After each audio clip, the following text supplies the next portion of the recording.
At my daughter's wedding, her husband called me a worthless immigrant loser.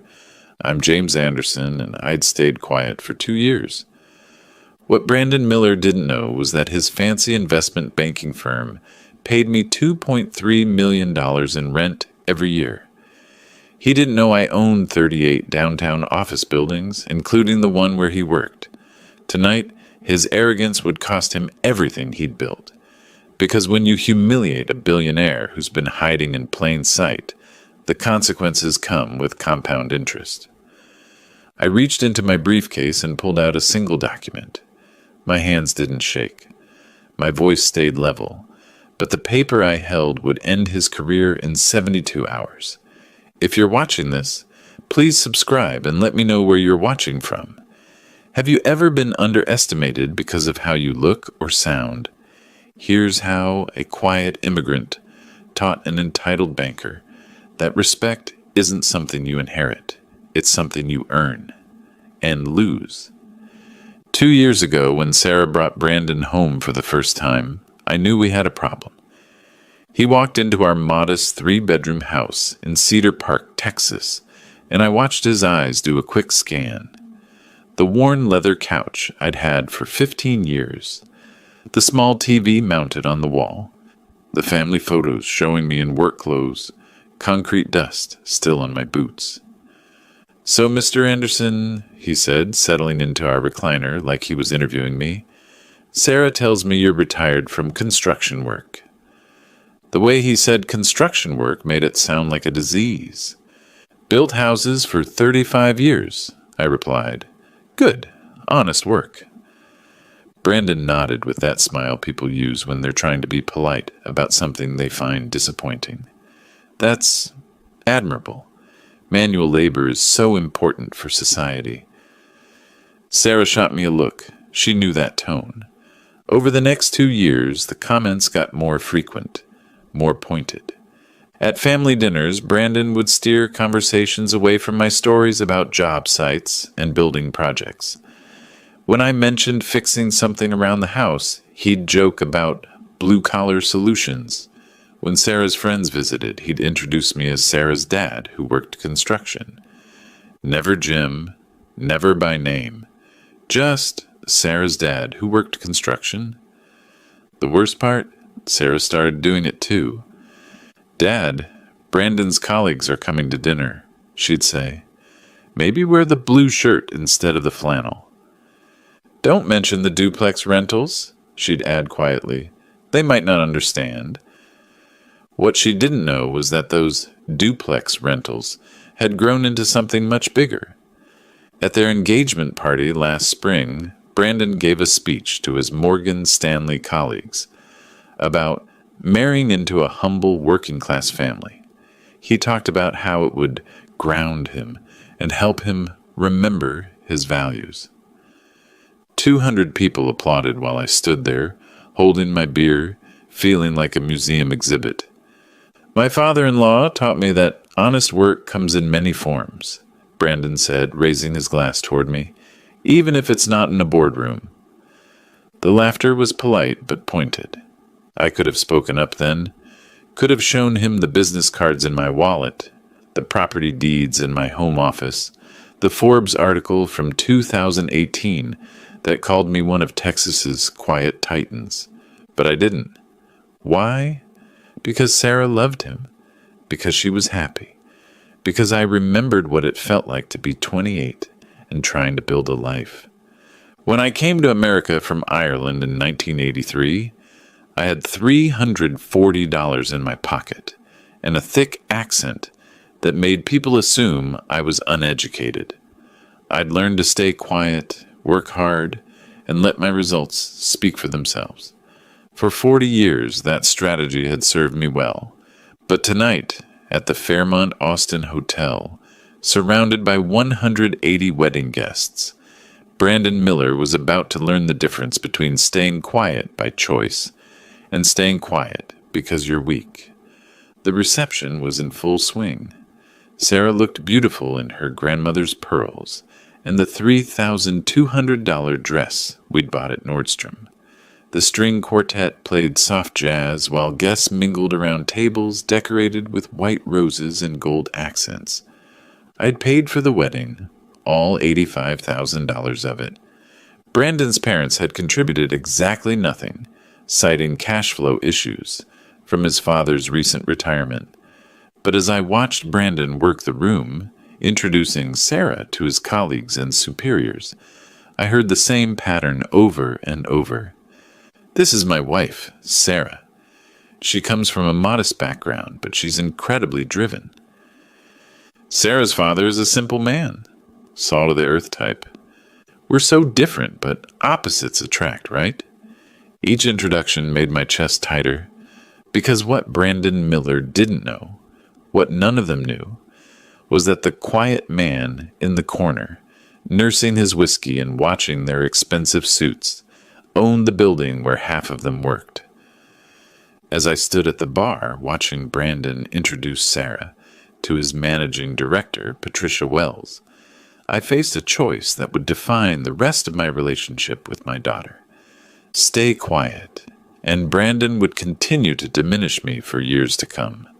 Our family dinners would remain exercises in subtle humiliation. My grandchildren would grow up thinking their grandfather was just the construction guy who couldn't understand their world. But speak up, and I'd risk destroying Sarah's marriage on her wedding night. The stakes were crystal clear. Sarah had worked at Dell Technologies for 3 years, building a solid reputation in their corporate development division. She was smart, capable, and ambitious. But she was also married to a man who introduced her as coming from modest circumstances, like she was a charity case he'd rescued. If I stayed silent tonight, that narrative would become permanent. Brandon would spend the next decade explaining Sarah's humble background to justify why she deserved opportunities. He'd position himself as her generous savior, the successful banker who looked past her simple family to see her potential. And Sarah gradually would start believing it. I'd already seen it happening, the way she'd apologize for my presence at their engagement party, the way she'd change the subject when I mentioned business, the way she'd started saying we're different kinds of people when talking about her childhood. My daughter was disappearing into Brandon's version of her story. On the other hand, revealing the truth tonight would shatter everything Brandon had built his identity around. His colleagues would discover that the humble immigrant he'd been condescending to for 2 years was actually their landlord. His managing director would realize he'd been disrespecting a major client, but it would also humiliate him publicly on his wedding night in front of 180 people, and Sarah might never forgive me. I thought about my wife, Margaret, who'd passed 5 years ago. She'd built our family's financial foundation alongside me, managing the books while I managed the properties. She'd been the one who insisted we keep our wealth quiet. Let Sarah have a normal childhood, Margaret had said. Let her earn her own respect. We'd driven 10-year-old Toyotas while owning $200 million in real estate. We'd shopped at Target while tenants paid us 7-figure rents. We'd lived modestly while building an empire. Margaret's strategy had worked. Sarah had earned her college degree without financial pressure. She'd landed her job on merit. She'd developed confidence and independence. But Margaret had also said something else near the end.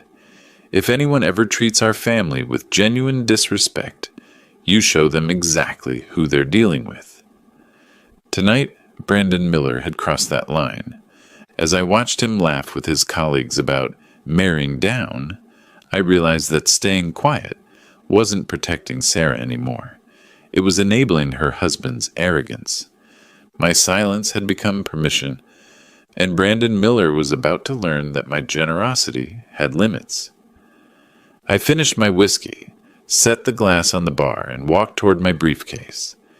Inside were documents that would change everything: property deeds, lease agreements, and financial statements that told the real story of who James Anderson actually was. The question wasn't whether I should use them. The question was whether I'd let my daughter spend her marriage apologizing for where she came from. The moment came during the cocktail hour, when Brandon was holding court with 5 of his Morgan Stanley colleagues near the champagne fountain. I approached their circle carrying my briefcase. Brandon saw me coming and his expression shifted. That look people get when an unwanted relative approaches during important business conversation. "Dad," Sarah said, appearing at my elbow. "Brandon's just talking shop with his team." "That's fine," I said quietly. "I'd like to introduce myself properly." Brandon's laugh was nervous. "Actually, Jim, we're discussing some pretty complex financial instruments. Might be a bit over your head." His colleagues smiled politely. Patricia Wells, the managing director, glanced at her watch. "Try me," I said.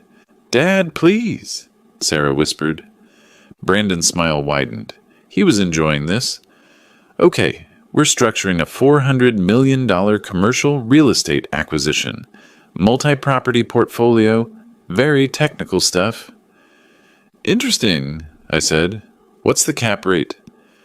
The smile faltered slightly. "Excuse me. Capitalization rate. Net operating income divided by property value. Basic real estate metric." One of his colleagues, a younger analyst, looked impressed. 6.2%. "That's decent for Austin," I said. "What class properties?" "A, B, or C." Brandon's jaw tightened. "Mixed portfolio. Mostly Class A office buildings. Downtown core or suburban? Mix of both." I nodded thoughtfully. "I know that market pretty well." "Really?" Brandon's voice carried an edge now. "And how exactly would a construction worker know commercial real estate metrics?" The circle went quiet. Sarah's hand touched my arm. "You'd be surprised what you pick up," I said. Brandon turned to his colleagues with exaggerated amazement. "Isn't this fascinating? Jim here thinks he understands our business better than we do." Patricia Wells looked uncomfortable. "Brandon, maybe we should—" "No, this is great," Brandon continued. "Jim, since you're such an expert, maybe you should give us investment advice. Tell us which buildings we should buy." His colleagues shifted nervously. This was getting awkward. I reached into my briefcase and pulled out a simple white business card. "You might want to look at the Anderson Properties portfolio." Brandon took the card without looking at it. "Anderson Properties? Never heard of them." "They own some interesting assets downtown." "Like what?" I met his eyes directly. "Office buildings. 38 of them, actually." Brandon glanced down at the card for the first time. His expression changed as he read it. "James Anderson, CEO, Anderson Properties, LLC." The color drained from his face. "Wait," he said slowly. This is your company." "That's right. But you're—" He looked around at his colleagues, who were now staring at the business card. "You're a construction worker." "I was. For 15 years. Then I bought my first duplex in 1987. Patricia Wells stepped forward, her expression shifting. "Mr. Anderson, did you say Anderson Properties?" "Yes, ma'am." She looked at Brandon, then back at me. "We've been trying to get a meeting with Anderson Properties for 6 months. They own half the buildings we lease space in." Brandon's hand was trembling slightly as he held the business card. "This is impossible." "What's impossible?" I asked. "You can't own Anderson Properties. They're worth about $1.4 billion, last appraisal." The silence stretched for 10 seconds. Wedding guests continued chatting around us, unaware that Brandon Miller's world was collapsing in real time. "Dad?" Sarah's voice was barely a whisper. I turned to her with the same calm expression I'd worn all evening. "Yes, sweetheart." "Is this real?" "Very real." Brandon was staring at the business card like it might catch fire. "But why didn't you ever—" "Never came up," Never came up.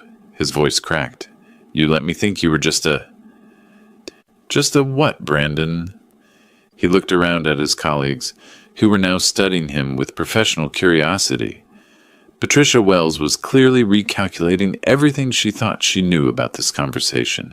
I don't understand, Brandon said weakly. It's simple, I replied. You assumed. I didn't correct you. But the house? The clothes? The truck? I like my house. My clothes are comfortable. The truck runs fine. Sarah was staring at me like she'd never seen me before. Dad, why didn't you tell me? Your mother and I wanted you to build your own life, make your own way. Brandon's colleague, the young analyst, cleared his throat. Mr. Anderson, we've been trying to contact your company about leasing opportunities. Do you handle tenant relations personally? I smiled. Depends on the tenant. Brandon made a choking sound. Patricia Wells extended her hand. Mr. Anderson, I'm Patricia Wells, Managing Director at Morgan Stanley, Private Wealth. I believe we manage some investment accounts for Anderson Properties. That's right. Since 2019? Brandon looked like he might faint. The first round was over. 20 minutes later, Brandon pulled me aside near the hotel's marble staircase, away from the reception noise. His confidence was returning, but I could see the calculation in his eyes. He'd had time to think, and thinking was dangerous for a man like Brandon Miller. Jim, I need to understand what's happening here. What's to understand? This business card. This company. He held up the card like evidence. I've never seen you in any real estate circles. Never seen your name in the Austin Business Journal. I keep a low profile. Nobody keeps this low a profile. His voice was gaining strength. A $1.4 billion company doesn't just hide. I could see him building a case in his mind, looking for the flaw, the explanation that would put me back in the box where I belonged. Maybe you're partners with Anderson Properties. Maybe you do maintenance work for them. Maybe you should do your research before you decide what's possible. But Brandon was already pulling out his phone. Let me just verify a few things. He walked to the corner, his fingers flying across his screen. I watched him search, scroll, frown, search again. After 5 minutes, he returned with a puzzled expression. I can't find much about Anderson Properties online. Just basic corporate filings. No executive profiles. No media coverage. I told you, I keep a low profile. But there's one thing. His eyes lit up with what he thought was victory. Forbes mentioned an Anderson Properties in 2018. Some article about quiet titans. But they didn't use any photos. Just called the owner a reclusive real estate investor. So here's what I think happened. Brandon's confidence was fully restored now. You saw that article? You had this business card made. You're playing some kind of elaborate joke. I looked at him steadily. Why would I do that? Because you're embarrassed. Because you want to impress my colleagues. Because you can't stand that I'm successful and you're not. The accusation hung in the air between us. Brandon! My voice stayed level. What's the address of your office? What? Your office at Morgan Stanley. What's the address? 221 West 6th Street. Why? Nice building. Granite lobby, 32 floors. Yeah, so you pay about $87 per square foot for that space. Prime downtown location. Brandon frowned. How could you possibly know our rent per square foot? Lucky guess. But I could see the doubt creeping back into his expression. Because that number was exactly right, and there was no way a construction worker should know it. The lease runs through December 2026, I continued, renewable for 2 5-year terms. Your firm occupies floors 18 through 22. Brandon's face went pale again. How do you? Property management is detail work, but you'd have to be. What? He couldn't finish the sentence, because to know those details, I'd have to be exactly who I claimed to be. Meanwhile, Sarah had been watching this conversation from across the room. She approached us with Patricia Wells, who looked like she had something important to say. Dad, Patricia was telling me about Anderson Properties. Patricia Wells smiled professionally. Mr. Anderson, I hope you don't mind, but I called our office to pull your account information. Brandon straightened.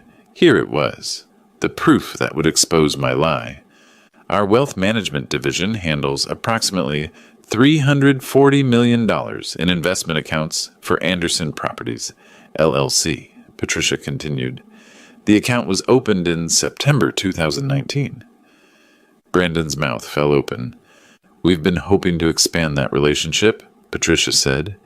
Anderson Properties has been one of our most sophisticated clients. Very conservative investment strategy. Excellent returns. You're serious, Brandon whispered. Completely serious. Patricia looked confused. Brandon, you told me Sarah's family was from a modest background. Brandon's eyes darted between Patricia, Sarah, and me. The pieces were clicking into place, and the picture wasn't one he liked. I need some air, he said suddenly. But as he started to walk away, Patricia called after him. Brandon, wait! There's something else you should know. He stopped. Your office building, 221 West 6th Street. We've been negotiating a lease renewal on behalf of one of our real estate clients. Brandon turned slowly. What client? Patricia looked at me, then back at Brandon. Anderson Properties owns your building, Brandon. They've been your landlord for 2 years. The blood drained completely from Brandon's face. That's impossible. I have the documents in my car if you'd like to see them. Sarah was staring at me with a mixture of shock and something else I couldn't quite read. Pride, confusion, fear. Dad, she said quietly, is she telling the truth? She is. So every month when Brandon goes to work, he goes to work in my building. Brandon sat down heavily in a nearby chair. This isn't happening. But it was happening, and it was about to get much worse, because Brandon Miller had spent 2 years disrespecting the man who owned the ground beneath his feet. And now, in front of his managing director and his new wife, he was learning that respect isn't something you inherit. It's something you earn, and something you can lose very, very quickly. The question was whether Brandon was smart enough to recognize his situation and apologize, or arrogant enough to keep digging his hole deeper. Based on everything I'd seen over the past 2 years, I suspected I knew which path he'd choose. The moment I knew there was no going back came during the toasts. Brandon had retreated to the bar after learning about the building ownership, but instead of processing the information and adjusting his behavior, he'd started drinking, heavily. By the time dinner was served, he'd consumed at least 4 whiskeys. His cheeks were flushed, his eyes were bright, and his judgment was completely gone. That's when he decided to give an impromptu speech. The string quartet had just finished playing, and the natural lull gave Brandon his opening. He stood up at the head table, tapped his knife against his champagne flute, and waited for attention. Ladies and gentlemen, he called out, his voice carrying across the ballroom. If I could have your attention for just a moment. The 180 guests turned toward him expectantly. Sarah looked nervous. I want to talk about family tonight, Brandon began, his words slightly slurred, but still clear enough for everyone to hear. About where we come from and where we're going. I felt a knot forming in my stomach. When I met Sarah 2 years ago, I was struck by her strength, her determination to rise above her circumstances. He gestured toward our table. She comes from humble beginnings, working-class family, blue-collar background. A few guests nodded approvingly. This seemed like it would be a sweet speech about overcoming differences. Brandon was just getting started. Her father, Jim Anderson, represents everything that's honest and simple about America. He worked with his hands for 35 years. Construction, manual labor. Brandon's smile was condescending, even as he pretended to praise me. Now, Jim has some interesting stories about business and real estate, don't you, Jim? All eyes turned to me. I said nothing. In fact, Brandon continued, his voice getting louder, Jim here was just telling my colleagues about some property company he supposedly owns. Anderson Properties, I think it was. A murmur went through the crowd. Patricia Wells looked uncomfortable. Now, I want to be clear. There's nothing wrong with having big dreams. There's nothing wrong with wanting to impress people. Brandon's tone was becoming openly mocking now. But sometimes, when people feel insecure about their place in the world, they tell stories. They create fantasies about secret wealth and hidden success. Sarah stood up. Brandon, stop! No, honey, this is important. Brandon waved her off, because what I learned tonight is that respect has to be earned, and you don't earn respect by pretending to be something you're not. The ballroom was dead silent now. Even the waitstaff had stopped moving. Jim Anderson is a good man. A simple man. He built houses and raised a wonderful daughter. Brandon raised his glass toward me. But he's not a real estate mogul. He's not a secret billionaire. He's just a retired construction worker who wants to feel important at his daughter's wedding. The cruel laughter that followed was scattered but audible. And that's okay, Brandon continued. We can't all be successful in business. We can't all understand the complex financial instruments. Some of us are meant to work with our hands, and some of us are meant to work with our minds. I watched my daughter's face crumble as her husband publicly humiliated her family. So let's toast to honesty, Brandon said, raising his glass higher, to knowing our place in the world, to simple people living simple lives, and successful people building something greater. The applause was confused and reluctant. Most guests could sense that something had gone wrong, but they weren't sure what. But Brandon wasn't finished. Jim, why don't you stand up? Let everyone see the real patriarch of the Anderson family, the man who builds other people's dreams instead of his own. The mockery in his voice was unmistakable now. That's when I stood. The ballroom fell completely silent as I rose from my chair. All 180 guests were staring at me, waiting to see how the simple construction worker would respond to being publicly demolished by his son-in-law. I walked slowly to the microphone, my briefcase in hand. Brandon stepped aside with a smug smile, clearly believing he'd won some kind of victory. I adjusted the microphone and looked out at the crowd. Patricia Wells was watching intently. Sarah was fighting back tears. The other guests were leaning forward, sensing drama. Brandon makes some interesting points, I said quietly, about honesty, about knowing your place in the world. Brandon nodded approvingly. He's right that respect has to be earned, I continued, and he's right that some people work with their hands while others work with their minds. I could see Brandon relaxing, thinking I was going to meekly agree with his assessment. What Brandon doesn't know, I said, opening my briefcase, is that the best business people do both. I pulled out a manila folder and set it on the podium.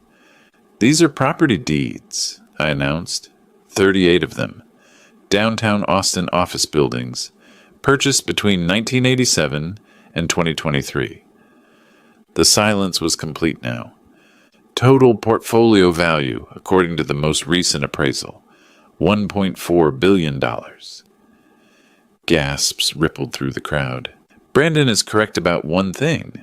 I did work construction for 35 years. I built houses, office buildings, shopping centers. I learned every aspect of real estate development from the ground up. I could see Brandon's face losing color. And then I started buying the buildings I helped construct. I pulled out another document. This is the lease agreement for 221 West 6th Street, the building where Morgan Stanley Private Wealth has their Austin offices. Patricia Wells nodded slowly. Rent, $2.3 million annually, paid by Morgan Stanley to Anderson Properties, LLC. Tenant manager, Brandon Miller. The crowd was completely still, so Brandon is absolutely right. We should know our place in the world. I looked directly at him. Your place is in my building, paying me rent, every month, for the past 2 years. Brandon's champagne glass slipped from his hand and shattered on the floor. The sound echoed through the silent ballroom like a gunshot. The silence after the champagne glass shattered lasted exactly 7 seconds. Then Patricia Wells started laughing. Not cruel laughter, not mocking laughter. The laughter of someone who suddenly understood a joke that had been building for 2 years. "Oh my God," she said, loud enough for half the ballroom to hear. "Brandon, you've been condescending to our biggest client." Brandon looked like he'd been struck by lightning. "What?" Patricia stood up, walked to the head table, and extended her hand to me. "Mr. Anderson, I owe you an apology. If I'd known who you were tonight, this entire situation could have been avoided." "No apology necessary," I said, shaking her hand. "But there is." Patricia turned to address the crowd, speaking clearly into the microphone. "Ladies and gentlemen, I'm Patricia Wells, Managing Director at Morgan Stanley Private Wealth. I've had the privilege of managing Anderson Properties' investment portfolio for the past 4 years. She gestured toward me with obvious respect. Mr. James Anderson is one of Austin's most successful real estate developers. His company owns more than half the downtown office space that houses Austin's major financial firms. The crowd was hanging on every word. Anderson Properties has generated over $190 million in annual rental income for the past 3 years. Mr. Anderson is, by any measure, one of Texas's most successful businessmen. Brandon was gripping the edge of the table like it was the only thing keeping him upright. He's also, Patricia continued with a slight smile, Brandon's landlord. That's when the murmurs started. Wedding guests turning to each other, processing what they'd just learned. The quiet man in the corner wasn't a simple construction worker. He was the person who owned the buildings where many of them worked. But I wasn't finished. I pulled out another document from my briefcase. This is a Forbes article from September 2018. Quiet Titans, the billionaires you've never heard of. I held up the magazine page, showing the headline and my photo, the first public picture I'd ever allowed. Anderson Properties was featured as one of America's most successful private real estate companies, built without investors, without debt, without publicity. Sarah was staring at the magazine page like she was seeing a ghost. The article estimated our net worth at $1.2 billion. The actual number is now $1.4 billion. Brandon made a sound somewhere between a groan and a whimper. "Now," I said, looking out at the crowd. Brandon was absolutely right about something. Respect does have to be earned. I turned to face him directly. The question is, what happens when someone shows profound disrespect to the person who's been quietly earning their respect for 40 years? Brandon tried to speak, but no words came out. Patricia Wells was watching this unfold with the fascination of someone seeing a masterclass in quiet power. "For 2 years," I continued, "I've listened to Brandon explain to people that Sarah comes from a modest background. I've watched him apologize for my presence at family gatherings. I've heard him tell colleagues that marrying Sarah was an act of charity." The crowd was completely captivated now. I stayed quiet because I wanted Sarah to build her own life. Because I believed in letting people show their true character. Because I thought respect would come naturally once Brandon got to know our family. Sarah was crying now, but I couldn't tell if they were tears of shame, pride, or relief. Instead, Brandon used my silence as permission to diminish everything I'd built, everything our family represents. I pulled out one final document. This is the rental agreement for the Fairmont Austin Hotel, the building where we're celebrating tonight. I held it up for everyone to see. Owned by Anderson Properties since 2021. Several guests gasped audibly. So Brandon gave his speech about knowing our place in my hotel after spending 2 years working in my office building while married to my daughter. Brandon finally found his voice. Jim, I didn't know. You didn't know because you never asked. You assumed. The ballroom was so quiet you could hear the air conditioning.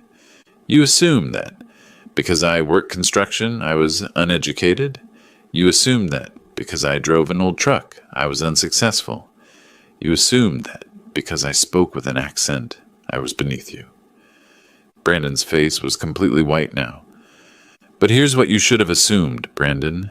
If a man can raise a daughter like Sarah, if he can build a life that produces that kind of strength and intelligence and grace, then maybe, just maybe, there's more to that man than meets the eye.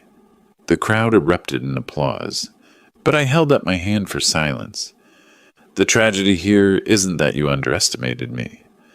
The tragedy is that you've spent 2 years making my daughter apologize for where she comes from. I looked at Sarah, who was staring at me with a mixture of admiration and heartbreak. Sarah Anderson is the daughter of a billionaire real estate developer. She never needed you to lift her up. She never needed you to explain her worth to anyone. She was already valuable. The applause this time was thunderous, but as the crowd clapped, I watched Brandon's expression change from shock to humiliation to something darker. Rage. And I realized that a man who could spend 2 years systematically diminishing his wife's family wasn't going to simply accept this reversal with grace. He was going to fight back, which meant the real confrontation was just beginning. Brandon's rage erupted exactly 3 minutes after the applause died down. He grabbed the microphone from my hands with shaking fingers, his face twisted with humiliation and fury. "This is bullshit," he shouted onto the microphone, his voice echoing through the ballroom. "Complete bullshit." The crowd went silent again, but this time with shock at his outburst. "You want to know the truth?" Brandon's voice was slurring worse now. "This is all fake. Documents can be forged. Business cards can be printed. This is just a pathetic old man who can't stand that his daughter married someone successful." Patricia Wells stood up. "Brandon, you need to stop." "No," he pointed an accusing finger at me. "I've worked my ass off for 10 years. I've earned everything I have. I'm not going to be humiliated by some immigrant construction worker with a briefcase full of fake papers." Sarah stood up too. "Brandon, stop it. You're drunk." "I'm drunk?" Brandon laughed bitterly. "I'm the only sober person in this room. Everyone else is falling for this ridiculous con game." He turned back to the crowd, gripping the microphone stand for support. "You want proof he's lying? Call Anderson Properties tomorrow. Ask to speak to James Anderson. See what happens. Because I guarantee you this old man has never set foot in a boardroom in his life." That's when Patricia Wells walked to the head table, opened her purse, and pulled out her phone. "Actually, Brandon," she said clearly, "I can call right now." "What?" "Anderson Properties has a 24-hour property management line for emergencies." She held up her phone. "I have the number because we handle their investment accounts." Brandon's confidence faltered. That doesn't prove anything." Patricia dialed. The phone rang through the ballroom's sound system connected to the microphone. After 2 rings, a professional voice answered, "Anderson Properties emergency line." "This is Jennifer speaking." Patricia looked directly at Brandon. "Hi, Jennifer. This is Patricia Wells from Morgan Stanley." I'm here with Mr. Anderson at a family event. Could you confirm his identity for some guests? Of course, Ms. Wells. Is Mr. Anderson available? Patricia handed me her phone. Jennifer, this is Jim. Can you tell these folks what my position is with the company? Certainly, Mr. Anderson. You're the founder and CEO of Anderson Properties, LLC. Would you like me to read your bio from our corporate materials? That would be helpful. Jennifer's voice filled the ballroom.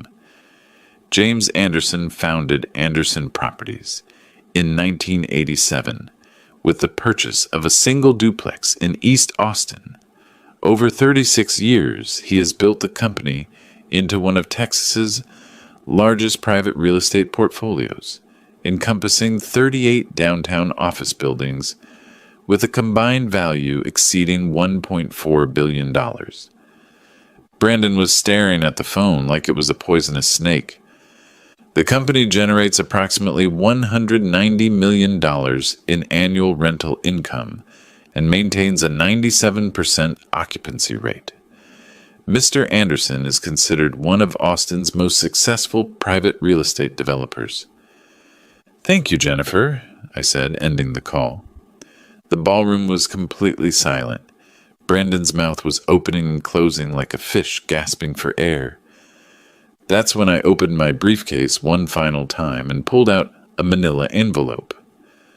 Brandon, I said quietly, I tried to give you a chance to apologize, to show some humility, to demonstrate that you understood the situation. His eyes were fixed on the envelope. Instead, you doubled down. You called me a liar. You accused me of fraud. You humiliated my daughter on her wedding night. I opened the envelope and pulled out a legal document. This is a notice of lease termination for 221 West 6th Street. Anderson Properties' legal right to terminate any lease with 90 days' notice for breach of tenant conduct standards. Brandon's face went from white to green. Effective immediately, Morgan Stanley Private Wealth has 90 days to vacate the premises. Patricia Wells gasped, Mr. Anderson, surely we can discuss this. I'm not terminating Morgan Stanley's lease, I said clearly. I'm terminating it because of Brandon Miller. I pulled out another document. This is a formal complaint to Morgan Stanley's Human Resources Department, documenting Brandon's public intoxication and unprofessional conduct toward a major client. Brandon tried to grab the documents, but I moved them out of reach. And this, I said, producing a third paper, is a letter to the Texas Department of Banking, questioning whether someone with Brandon's judgment and impulse control should maintain a financial services license. You can't do this, Brandon whispered. I can, and I am. Patricia Wells was looking at Brandon with undisguised disgust. Brandon, you've just cost our firm a $2.3 million annual lease because you couldn't control your mouth. But it's not fair, Brandon protested. I didn't know. That's the point, I said. You didn't know because you didn't care enough to find out. You made assumptions based on prejudice, and you acted on those assumptions for 2 years. I handed the termination notice to Patricia Wells. Ms. Wells, you have 90 days to find new office space. I'll provide positive references for Morgan Stanley as a company, but Mr. Miller's employment status is your decision. Patricia folded the document and put it in her purse. It won't take 90 days to resolve Mr. Miller's employment status. Brandon looked around the ballroom desperately, seeking support from the 180 wedding guests who had just witnessed his spectacular downfall. He found none. Sarah, he pleaded, turning to his wife, say something. Tell them this is crazy. Sarah looked at her husband with an expression I'd never seen before. Cold, analytical, final. I think you've said enough for both of us. The next 72 hours unfolded exactly as I'd predicted. Monday morning, Patricia Wells called an emergency meeting with Morgan Stanley's regional director. By noon, Brandon Miller's employment was terminated for conduct detrimental to client relationships and company reputation. By Tuesday, word had spread through Austin's financial community. The Austin Business Journal ran a story.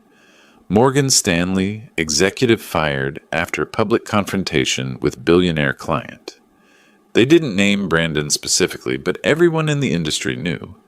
By Wednesday, Brandon's Texas banking license was under review, and 3 headhunters who'd been courting him had stopped returning his calls. Sarah stayed with us that first week while Brandon moved out of their downtown condo. She didn't say much, just sat in the living room where she'd grown up, processing the complete destruction of everything she thought she knew about her family and her marriage. "Why didn't you tell me?" she finally asked on Thursday evening.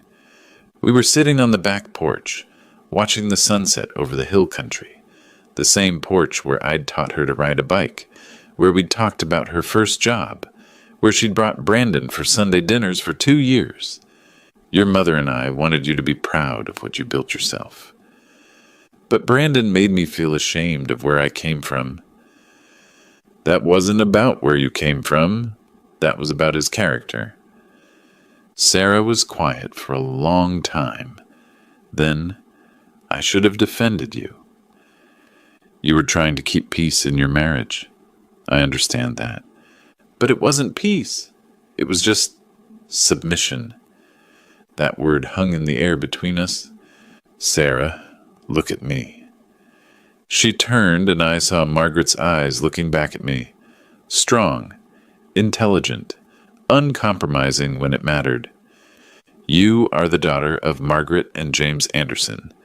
Your mother built our family's foundation while raising you to be independent and strong. I built our financial foundation while teaching you that work has dignity, regardless of what form it takes. Her eyes were bright with tears. You graduated summa cum laude from UT. You landed your job at Dell on merit. You've earned every opportunity you've received. Brandon Miller didn't elevate you. He diminished you. But I let him. Because you loved him. Because you wanted your marriage to work. Because you tried to see the best in someone who wasn't worthy of your effort. I reached over and took her hand. That doesn't make you weak. That makes you generous. But generosity has limits. The next week, Sarah filed for divorce. Brandon contested it, of course. He hired Austin's most expensive divorce attorney and tried to claim that I'd interfered with his marriage and destroyed his career through false pretenses. His lawyer lasted exactly 2 days.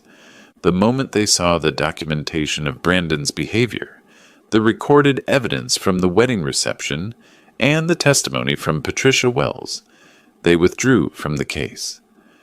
Brandon ended up representing himself in mediation, where he demanded half of Sarah's family assets. Mr. Miller, the mediator explained patiently, those assets belong to Mr. Anderson. Your wife has no claim to her father's business holdings. But they were hidden. She didn't know about them. That doesn't create a marital asset. If anything, it demonstrates that Mr. Anderson deliberately kept his wealth separate from your household. Brandon walked away from the marriage with exactly what he'd brought into it. Nothing. By Christmas, Sarah had moved back to Austin permanently. Dell offered her a position in their corporate development division, with a 40% salary increase and equity participation. She bought a house in Tarrytown, close enough to visit, but far enough to maintain her independence. Brandon moved to Dallas, where he eventually found work with a smaller investment firm at 60% of his previous salary. His reputation in Austin was permanently damaged, and his Texas banking license remained under review. The ripple effects continued for months. Patricia Wells reached out personally to apologize and to propose expanding our business relationship. Morgan Stanley's wealth management division now handles $500 million in Anderson Properties assets. The Forbes article from 2018 was republished online with an updated profile. This time, I agreed to an interview. Success isn't about proving yourself to people who don't respect you, I told the reporter. Success is about building something that makes their respect irrelevant. The article went viral. 3 months later, I received an invitation to speak at the University of Texas Business School about quiet leadership in real estate development. 200 students attended. Many of them were first-generation immigrants, working-class kids who looked like I had 40 years ago. Never let anyone make you apologize for where you started, I told them, and never let anyone convince you that quiet dignity is the same as weakness. After the speech, a young woman approached me. She had an accent I recognized, Irish, like mine had been 40 years ago. Mr. Anderson, I'm working construction to pay for business school. People tell me I should be ashamed of manual labor. What's your name? Katie Murphy. Katie, let me tell you something. The people who look down on honest work are usually the people who've never built anything lasting. You keep building, keep learning, keep growing. I handed her my business card. When you graduate, call me. Anderson Properties is always looking for people who understand work. 6 months later, Katie Murphy became our newest property development manager. Because the best revenge isn't destroying people who underestimate you. The best revenge is proving that their opinions never mattered in the first place.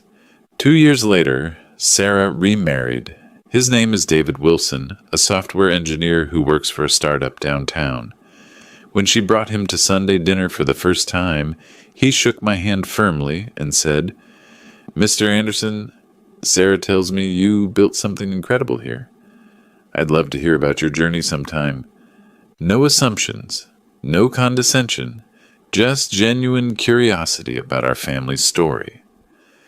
During dinner, when David asked about my transition from construction to real estate development, Sarah jumped in. Dad started with one duplex and built it into a billion-dollar company over 36 years.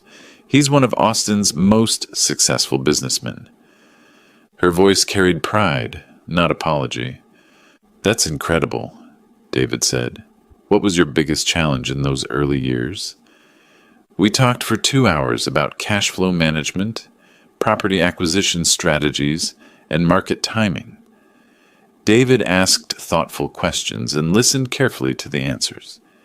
When he left that night, he thanked Margaret and me for dinner, complimented Sarah on her family, and asked if he could come back the following week. I like him, I told Sarah after he'd gone. Why? He sees you clearly. He sees us clearly. He doesn't need to diminish anyone to feel successful. 6 months later, David proposed, not with a speech about marrying up or humble backgrounds or different kinds of people. Just, Sarah Anderson, you're the most intelligent, capable, generous woman I've ever met. Will you marry me? She said yes. Their wedding was smaller than the first one, 80 guests instead of 180. David's colleagues from the startup world, Sarah's friends from Dell, and family from both sides. I walked Sarah down the aisle again, but this time her smile was different, confident, uncompromised, free. During his toast, David said, I'm not marrying into Sarah's family. I'm joining it, and I'm honored to be part of a legacy built on hard work, integrity, and quiet strength. No one mentioned humble backgrounds or working-class origins or immigrants making good. Just a man celebrating the woman he loved and the family that shaped her. After dinner, David pulled me aside. Mr. Anderson, I want you to know something. I'm not intimidated by your success. I'm inspired by it. That's the difference between you and the last guy. Sarah told me about Brandon, about the wedding, about everything that happened. What did you think? I think he got exactly what he deserved. And I think Sarah learned something important about standing up for people she loves. David was right. Sarah had learned. She'd learned that love without respect is just enabling. She'd learned that family loyalty matters more than keeping peace. She'd learned that she didn't need anyone's permission to be proud of where she came from. These days, Sarah works in venture capital, helping startups scale their operations. She's particularly passionate about funding companies founded by immigrants and first-generation Americans. People who built something from nothing understand value, she tells her partners. They don't take success for granted. David's startup was acquired last year for $180 million. He's now CTO of the acquiring company, leading a team of 40 developers. When reporters ask about his rapid success, he always mentions his wife's family. Sarah taught me that real strength is quiet, that real power doesn't need to announce itself, that the most successful people are often the ones you'd never suspect. As for Brandon Miller, I hear he's doing fine in Dallas, married again to a woman who appreciates his stories about working in high-end real estate in Austin. I hope he's learned something from our encounter. I hope he treats his new wife's family with respect. I hope he's grown. But honestly, I don't think about Brandon Miller very much anymore. Because the most important lesson from that wedding night wasn't about revenge or consequences or proving people wrong. It was about knowing your worth, regardless of whether anyone else recognizes it. Respect isn't something you inherit. It's something you earn and lose, and sometimes, if you're very lucky, learn.